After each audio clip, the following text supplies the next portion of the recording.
안녕하십니까. 또 이렇게 흐르는 아침을 잊지 않고 와주셔서 감사드립니다.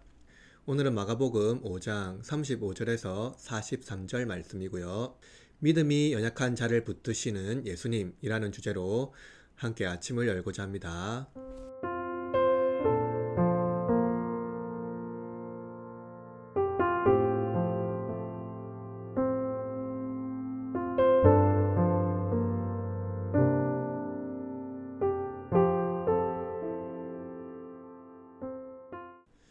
오늘 본문은 예수님께서 해당장 야이로의 딸을 고치시는 장면이 나오는데요.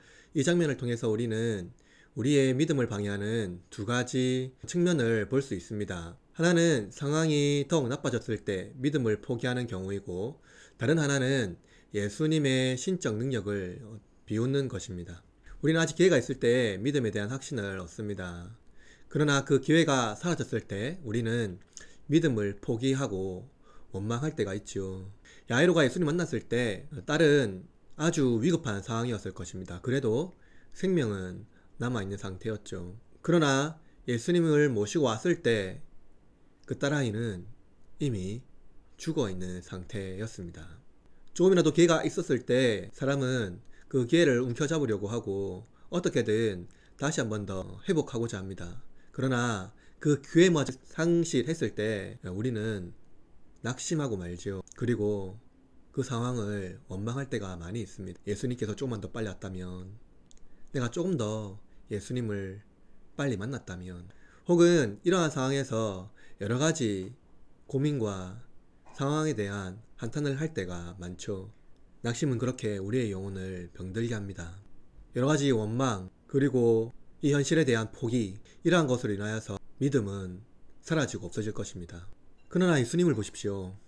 예수님은 야이로의 낙심보다 한 발 더 빨리 그에게 말씀하십니다. 그럼 36절 말씀을 보십시오. 예수께서 그 하는 말을 곁에서 들으시고 회당장에게 이르시되 두려워 말고 믿기만 하라 하시고. 여러분, 사람들이 집안에서 통곡합니다. 그리고 야이로의 딸이 죽었다고 말합니다. 그뿐만이 아니라 이제 더 이상 가망 없고 희망이 없으니까 예수님을 힘들게 하지 말라 라고 말합니다. 사람들이요, 그 상황에 대한 낙심을 야이로에게 전가하고 있는 것입니다. 상황과 환경은 그렇게 우리를 고통스럽게 하고 힘들게 합니다. 우리의 기회조차 빼앗아 가버리는 거죠.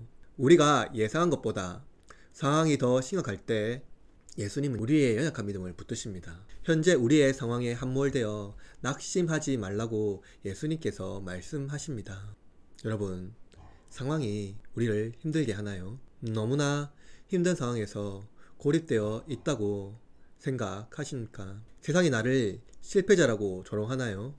낙심하지 마시길 바랍니다. 흔들리지 마시길 바래요. 예수님께서 우리에게 하신 말씀에 귀를 기울여 보십시오. 그는 죽은 것이 아니라 잔다라고 말씀하십니다. 그러나 주위 사람들이 이제 어떻게 합니까? 예수님의 말씀을 비웃습니다. 그때 야이로와 제자들은 예수님의 말씀을 신뢰합니다.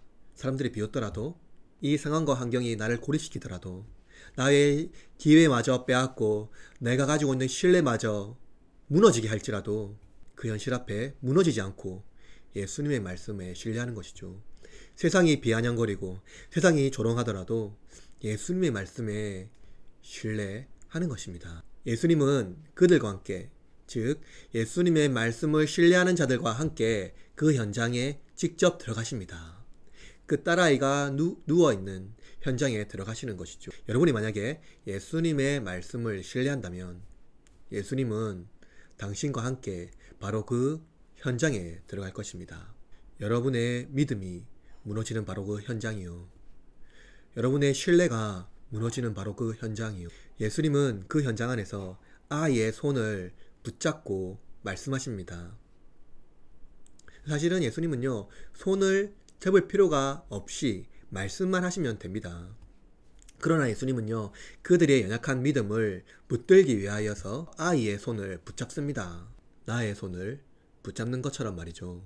예수님의 말씀은요, 온 우주를 창조하신 권세의 말씀입니다. 근데 예수님께서 그 아이의 손을 붙들어 일으키셨을 때 예수님은 이 일을 어떻게 행하셨습니까?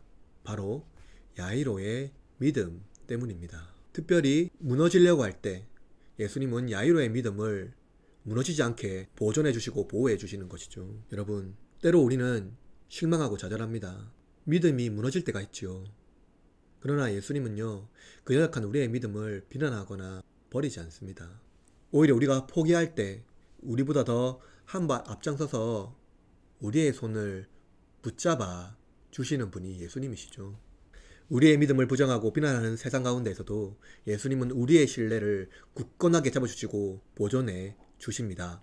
그리고 우리를 격려하실 뿐만 아니라 믿음의 확신을 불러 일으키시죠. 여러분, 이처럼 예수님은 연약한 우리의 믿음을 들어주십니다. 그러므로 여러분, 예수님은 우리의 믿음이 무너지지 않게 보존해 주시고 확신을 주신다는 것을 우리는 잊어서는 안 됩니다. 때로 상황이, 여러 가지 환경이 우리를 짓누르고 있나요? 그것이 우리의 믿음을 흔들리게 합니까? 주위에 있는 여러 가지 환경이 나의 믿음을 흔들고 있습니까? 그럴 때 여러분, 예수님의 말씀을 신뢰하시기를 바랍니다. 그분의 말씀은 우주를 창조하신 말씀입니다. 하물며 우리를 새롭게 하실 능력이 없으실까요? 예수님의 말씀은 우리를 새롭게 하시는 능력이 있습니다. 우리의 삶을 더 힘있게 하고 아름답게 하시는 능력이 있으신 것이죠. 때로는 우리는 상황과 환경이 우리를 짓누를 때가 있습니다. 너무 벅차서 포기하고 싶을 때도 있지요. 그러나 여러분, 예수님의 말씀을 신뢰하시기를 바랍니다. 그 말씀이 우리를 살릴 겁니다. 그 말씀이 우리의 모든 환경과 상황을 이기게 하실 겁니다. 그러므로 여러분의 삶이 말씀으로 회복되고 그 말씀의 능력으로 셈을 얻는 믿음의 백성이 되기를 바랍니다. 오늘 하루도 상황과 환경이 나를 괴롭히더라도 낙심하지 말고 힘내어서 내 속에서 믿음의 역사를 일으키시는 예수님의 힘으로 살아갑시다. 불완전한 세상에서 완전한 하늘나라를 기대하며 오늘 하루가 의미 있는, 그리고 여러분의 믿음이 더욱더 증진되는 그러한 하루가 되기를 응원합니다.